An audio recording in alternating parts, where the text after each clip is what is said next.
It's a funny story because what happened is that we created this Bitchin Kitchen concept, and it was Verizon VCast that commissioned our first 2 seasons. So we did kind of come out of the States in that respect. Like, our stuff was first seen on Verizon VCast, then TELUS bought it, and Player X in the UK. So basically, in regards to mobile download, we have like a pretty international distribution deal. Right. And then the cookbook deal came out of the States as well. It was an American publishing company that tracked us down and published our cookbook. Nice. So you probably have, with all the stuff on, you probably have like a rich knowledge or rich tradition in cooking, right? Like, well-versed, yeah. to say? Yeah, it's safe to say. I grew up in an Italian family where my parents ran a catering business, so I always grew up around food, loved food. I mean, it's a pretty Italian obsession, you know. Yeah, I've been cooking since I was very young, and then kind of veered away from the cooking a little bit and started producing and writing sketch comedy on the web. And I did that for many years, and then I kind of decided to mix the best of both worlds and came up with a comedy cooking show concept. Right. Why don't you describe for me what you see the show as? I see the show as a couple of different things. First, there's a real need for a net-gen cooking show. You know, I have a lot of respect for Martha Stewart. She totally legitimized cooking and homemaking, but our generation is not really, doesn't really give a flying duck à l'orange about folding napkins. So I'm very much into the idea of reinventing lifestyle for a new generation and making it fun and mixing it up with the comedy, and just creating this new kind of hybrid show where you can basically make fun of your cake and eat it too. What was the question again? This sort of how you see your show. Oh, right. Yeah, exactly. So basically, I see it as the cooking show for the net generation. Right. Now it sounds like you're like with your producing background and the work you did there, you're pretty tech savvy, right? You're out in front of the camera, you're putting stuff out on the web. Safe to say? Yes, very much so. I mean, I've been encoding and creating RSS feeds and,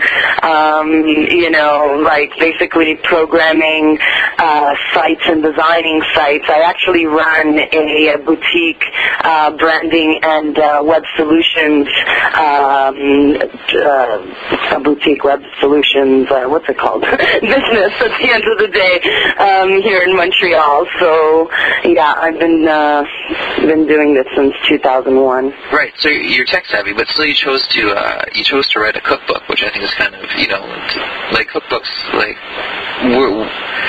to me, I think of like the old Better Home and Gardens, like 1930s style cookbook, where it's like the recipe and everything else. And I guess you took a different take. Cookbook? Yeah, like why a cookbook? Like if you have all this tech knowledge, why not like a blog, or why not a website devoted to recipes or that sort of thing? Well, we do have a website, bitchin-kitchen.tv. We've been around for about a year and a half now. Right. So you can find our recipes on the site. You can watch the episodes on the site. The only thing is accidents with the laptop in the kitchen may be problematic. So we took it to print, because as much as I love the virtual world, I just love art, and I love how tangible a cookbook is, and reading it in bed or being able to cook a recipe in the kitchen without dripping oil on your laptop is a good idea, Yeah, and then the book itself, it's pretty rich in imagery. I haven't seen anything like it before in terms of just how in your face everything is. Yeah, thank you. yeah, and maybe that's what you were going for, right? Or Absolutely. I designed this cookbook, and that's really my design aesthetic, is like finding the perfect balance between, clean, understandable, and yet very much in your face and jumping out at you, kind of like electro pop, rock and roll sensibility. Okay, and with that sort of, aside from the sensibility for a quick second, I'm just kind of curious to know how you found Hans, the bald guy with the red trunk on or whatever. 'Cause he's in there and he's an eye catcher, I guess. Yeah, that's right. Well, we found Hans through Craigslist, actually, which is pretty hilarious. We had scoured Montreal, the Montreal modeling agencies, and all these guys would come in and they'd be, very handsome. But the minute you told them to, show me what you're made of, say these lines, kiss your muscles, you know what I'm saying, they got all uncomfortable and they're like, no, I can't do that. And we ended up finding Hans, who's just just shameless about it. He loves himself, he loves the way he looks, and he has no problem flaunting it and being the boy toy of Bitchin Kitchen. We were like, so show us what you've got, and he comes in and he kisses his muscle, and we're like, yeah, okay, you got the job. This is who we're looking for here. That's awesome. The other bit that I find really interesting is you got a glossary in the back, sort of breaking down the Bitchin Kitchen terms. So sort of why is that an important thing to have? Why is that a good thing?